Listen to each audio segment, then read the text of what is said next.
Revision দিয়ে নিতে পারো তোমরা। আজকে আমি আর্টিকেল সম্পর্কে এই চ্যাপ্টার নিয়ে আলোচনা করবো। মেন্স ইম্পর্টেন্ট আর্টিকেলসগুলো যেগুলো পিএসসিতে ইম্পর্টেন্ট সেগুলোই পড়বো। ঠিক আছে, চলো শুরু করা যাক। ঠিক আছে, তো দেখো মিনস যে চ্যাপ্টার আমরা এখান থেকে পড়বো, আর্টিকেল যেটা শুরু হচ্ছে এখান থেকে, এটা লুসেন্টের বই। ঠিক আছে, লুসেন্টের বই আর্টিকেল।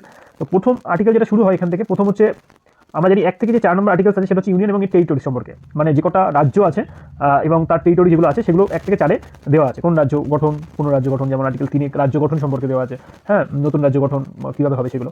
আর্টিকেল 5 থেকে দেখো হচ্ছে সিটিজেনশিপ, মানে কোনো বিদেশি ব্যক্তি কীভাবে সিটিজেনশিপ পাবে ভারতবর্ষের, তারপরে ভারতে যারা জন্ম নিয়েছে কিন্তু এখন যারা বাইরে থাকে তাদের সিটিজেনশিপ কেমন হবে, এই বিষয়গুলোতে আছে।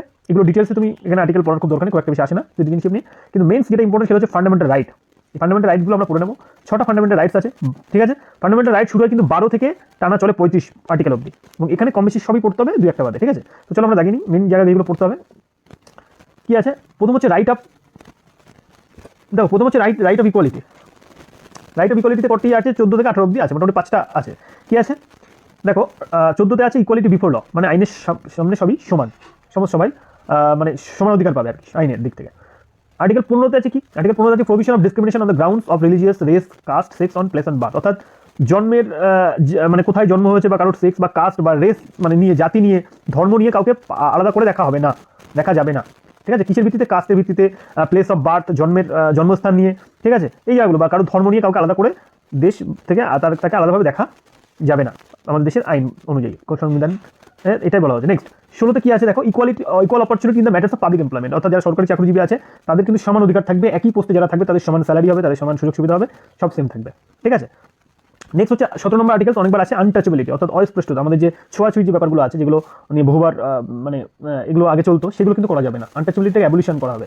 আচ্ছা, 18 নম্বর আর্টিকেল কি বলছে, যে অ্যাবলিশন অফ টাইটেলস, অর্থাৎ আমাদেরকে ভারতরত্ন পাচ্ছে, তাদের কিন্তু ভারতরত্ন সচিন টেন্ডুলকার যেমন ভারতরত্ন পেয়েছে, আমরা বলতে পারি ভারতরত্ন সচিন টেন্ডুলকার, মানে আগে নামের আগে কেউ ভারতরত্ন জুড়তে পারবে না, বা কোনো টাইটেলই জুড়তে পারবে না, পদ্মশ্রী, পদ্মবিভূষণ, এই ধরনের কোনো আর্টিকেল মানে কোনো টাইটেল নামের আগে অফিসিয়ালি লেখা যাবে না। অনেকে মুখে বলে, that's another matter. Okay, next আমরা পড়বো হচ্ছে right of freedom. Right of ফ্রিডমে কি বলা হচ্ছে দেখো, রাইট অফ ফ্রিডমে 19 নম্বর আর্টিকেল থেকে 22 নম্বর আর্টিকেল অবধি আছে। 19 নম্বর আর্টিকেল হচ্ছে protection of certain rights regarding to the freedom of the speech. ঠিক আছে, অর্থাৎ এখানে 6টা আবার ফ্রিডমের কথা বলা হচ্ছে, যেমন ফ্রিডম অফ স্পিচ আছে, তারপর 19-এর 1-এ আছে ফ্রিডম অফ অ্যাসোসিয়েশন, মানে এক জায়গায় জড়ো হওয়ার একটা ফ্রিডম দেওয়া হয়েছে। ফ্রিডম অফ অ্যাসেম্বলি, সভা সমিতি করার ফ্রিডম দেওয়া হয়েছে 2-এ।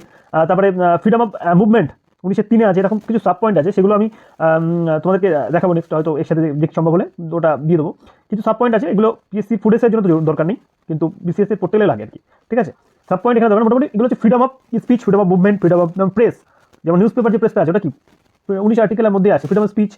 ঠিক আছে, তারপরে 20 নম্বর আর্টিকেল কি আছে, protection in respect of conviction for offence. কাউকে যদি কোনো অপরাধ করা হলো না, তখন তার প্রোটেকশন সরকার দেবে, অর্থাৎ অপরাধটা প্রমাণিত হওয়া অবধি, বা একই অপরাধের জন্য একাধিকবার শাস্তি না দেওয়া, এই ধরনের প্রোটেকশনগুলো দেওয়া হয় আর্টিকেল 20-তে। দেখা যাচ্ছে একটাকে অপরাধ করে তাকে বারবার শাস্তি দেওয়া হচ্ছে, বা তার অপরাধের তুলনায় তাকে বেশি শাস্তি দেওয়া হচ্ছে, আমাদের দেশের আইন অনুযায়ী মানা হচ্ছে না, এইগুলো প্রোটেকশন দিচ্ছে আর্টিকেল 20-তে। ঠিক আছে, তারপর দেখো কাউকে জোর করে আদালতে যে স্বীকারোক্তি করানো, এটা কি আর্টিকেল 20-তে, কারণ এগুলো protection of conviction for offence, তাই না। Next protection of life and liberty, 21, কারোর পার্সোনাল লাইফ বা লিবার্টিতে বজায় রাখতে মানে প্রোটেকশন দিচ্ছে সরকার আর্টিকেল 21 নম্বরে। ঠিক আছে, পার্সোনাল লিবার্টি মানে স্বাধীনতা এবং জীবনে, তাদের জীবন রক্ষার অধিকার সবার আছে, তো এটা আর্টিকেল 21-এ সরকার প্রোটেকশন দেবে কারোর জীবন রক্ষার জন্য। ঠিক আছে, আচ্ছা নেক্সট এই দুটো আর্টিকেল, 20 এবং 21, এই দুটো আর্টিকেল যেটা আছে, এই দুটো আর্টিকেল কিন্তু ইমার্জেন্সির সময় এই দুটো আর্টিকেলই শুধুমাত্র রদ করা, মানে সমস্ত আর্টিকেল রদ করে দেওয়া যাবে ইমার্জেন্সি, যখন ন্যাশনাল ইমার্জেন্সি চলে, শুধুমাত্র 20 এবং 21 এই দুটো আর্টিকেল রদ করা যাবে না। অর্থাৎ কাউকে তুমি জোর করে আদালতে নিয়ে গিয়ে স্বীকারোক্তি করতে পারবে না, বা তাকে জোর করে শাস্তি দিতে পারবে না, এই যে কনভিকশন ফর অফেন্সের, এবং পার্সোনাল লিবার্টি বা পার্সোনাল লাইফ সম্পর্কে তাকে প্রোটেকশন দিতে হবে। এই দুটো জিনিস সবসময় থাকবে, মানে এই আর্টিকেল দুটোকে কখনো রদ করা যায় না। ঠিক আছে, ইমার্জেন্সি সময়ও নয়, বাকি সব আর্টিকেল রদ করে দেওয়া যায়, অর্থাৎ 19 আর্টিকেল রদ করে দেওয়া যায়। ঠিক আছে, নেক্সট 21 হচ্ছে রাইট অফ এডুকেশন। 18 থেকে 14 বছর বয়স অবধি, 6 থেকে 14 বছর বয়সে শিশুদের শিক্ষা বাধ্যতামূলক, এটা একটা তাদের অধিকার, এই শিক্ষাটা দিতে হবে, এটা হচ্ছে 21 নম্বর আর্টিকেলের আছে, শিক্ষার অধিকার 21A-তে আছে, রাইট অফ এডুকেশন, পরীক্ষা বহুবার আছে। ঠিক আছে, নেক্সট হচ্ছে protection against arrest and detention in certain cases, যে কাউকে অ্যারেস্ট করা হচ্ছে জোর করে, স্বীকারোক্তি 22-এও আছে। হ্যাঁ, ঠিক আছে, এগুলো সম্পর্কে 22, মানে কাউকে অ্যারেস্ট করা হচ্ছে, তাকে প্রমাণ করতে মানে ম্যাজিস্ট্রেটের কাছে নিয়ে যেতে হবে উইদিন 24 ঘন্টার মধ্যে। ঠিক আছে, এটা হচ্ছে আর্টিকেল 22-এ আছে। নেক্সট আর্টিকেল 23 দেখো, আর্টিকেল 23-এ কি বলা হচ্ছে, আর্টিকেল 23-এ বলা হচ্ছে provision traffic in human beings are forced labour, অর্থাৎ জোর করে কাউকে কাজ করানো, কারখানায় কলকারখানায় কাজ করানো, এগুলো আর্টিকেল 23-এ বলা হচ্ছে। ফোর্সড লেবার, দেখো ফোর্সড লেবার, হ্যাঁ, বা ট্রাফিক ইন হিউম্যান, জোর করে মানুষকে বন্দি করে রাখা, কাজে লাগানো, এগুলো অপরাধ। এটা প্রোটেকশন দিচ্ছে আমাদের 23 নম্বর আর্টিকেলে।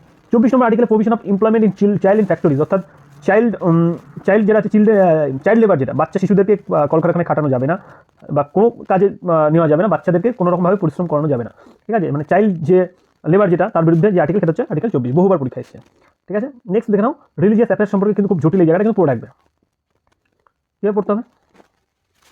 আর্টিকেল 25 বলছে freedom of conscience and free profession, practice and propagation of religious, অর্থাৎ কোনো ধর্মের প্রোপোগেশন মানে প্রচার করতে পারবে, প্রোপোগেশন মানে কি প্রচার করতে পারবে, প্র্যাকটিস করতে পারবে মানে মেনে চলতে পারবে, এবং সেটাকে কোনো ধর্ম মানে তাই সে তার ফ্রি ব্যবসা বাণিজ্য চালিয়ে যেতে পারবে, ঠিক আছে। মানে কারোর আলাদা ধর্ম বলে তাকে যে কোনো ব্যবসা করতে দেওয়া হবে না এরকম কোনো ব্যাপার নেই, কিন্তু সব ধরনের ব্যবসা সবাই করতে পারবে, ঠিক আছে, এরকম ব্যাপার আছে। নেক্সট আর্টিকেল 26 বলছে freedom to manage the religious affairs, কোনো রিলিজিয়াস অ্যাফেয়ার্স ম্যানেজ করতে পারবে, যে ধর্মে সে তার জিনিসটা ম্যানেজ করতে পারবে। 2, freedom two payment of taxes for promotion of any particular religion, ঠিক আছে, কোনো একটা পার্টিকুলার রিলিজনকে যদি মানে সে প্রমোশন করতে চায়, মানে প্রচার করতে চাই, সে করতে পারবে, তার জন্য ট্যাক্স পেমেন্ট মানে ফ্রিডম দেওয়া হয়েছে, ট্যাক্সে ছাড় দেওয়া যেতে পারে, যদি ধর্ম প্রচার করে তার ক্ষেত্রে ট্যাক্সে ছাড় আছে। তারপর আর্টিকেল 28 বলা হচ্ছে freedom as to attendance at religious instruction or religious worship in certain education institution, কিছু এডুকেশন ইনস্টিটিউশনে কিন্তু মানে রিলিজিয়াস ওরশিপ মানে পুজোর আশ্রয় করা যাবে, বা কিছু যেমন মাদ্রাসাতে যেমন ধর্মীয় কিছু পড়ানো হয়, ঠিক তেমনই সরকারি কিছু মানে ইনস্টিটিউশনে পুজো আশ্রয় করা হয়, ঠিক আছে, এগুলো কিছু ক্ষেত্রে করা যায়, এটা নিষেধাজ্ঞা আছে, কিন্তু সবটা নয়, প্রপার সরকারি কিছু হলে সেখানে পুজো করা যাবে না, এরকম নিষেধ আছে, হ্যাঁ, ওটা 28 একে আছে ওটা, ঠিক আছে। নেক্সট তারপর হচ্ছে কালচারাল অ্যান্ড এডুকেশন রাইটস হচ্ছে আর্টিকেল 29, ঠিক আছে, দেখো culture protection of interest of minorities, ঠিক আছে। তারপর দেখো আর্টিকেল 30 মাইনরিটিদের মানে এটা প্রোটেকশন দিতে হবে। আর্টিকেল 30 কি বলছে, right of minorities to establish and admin the education institution, মানে মাইনরিটি যারা আছে তারা তাদের এডুকেশন ইনস্টিটিউশন চালু করতে পারবে, ঠিক আছে, এডুকেশন ইনস্টিটিউশন চালু করতে পারবে, পড়াতে পারবে, ম্যানেজ করতে পারবে, এগুলো, ঠিক আছে। আর মাইনরিটিদের ইন্টারেস্ট আছে 29, ওকে। তারপর দেখো সেভিং অফ সার্টেন ল, যে saving of law providing acquisition of the states, ঠিক আছে, এগুলোকে 31 এগুলো লাগবে না, সার্টেন লকে এগুলো বাদ দেওয়া হয়েছে। আর্টিকেল 32 পড়তে হবে, remedies for the enforcement of rights conferred by হবে, অর্থাৎ যদি কোনো আইন দ্বারা মানে আইনে কেউ বঞ্চিত হলে সে ডিরেক্ট সুপ্রিম কোর্টে যেতে পারবে, ঠিক আছে, ডিরেক্ট সুপ্রিম কোর্টে যেতে পারবে, এটাকে বলা হয় soul of the constitution, article 32, okay. তারপর এখান থেকে মেনগুলো আমাকে পড়তে হবে, ঠিক আছে। তারপর directive principal of state policy শুরু হয়ে যাচ্ছে, আর্টিকেল 36 ডেফিনিশন আছে, 38 বলা হচ্ছে ওয়েলফেয়ার অফ দ্য পিপুল, এবং মেনগুলো আমি দাগিয়েও দিয়েছি, ঠিক আছে।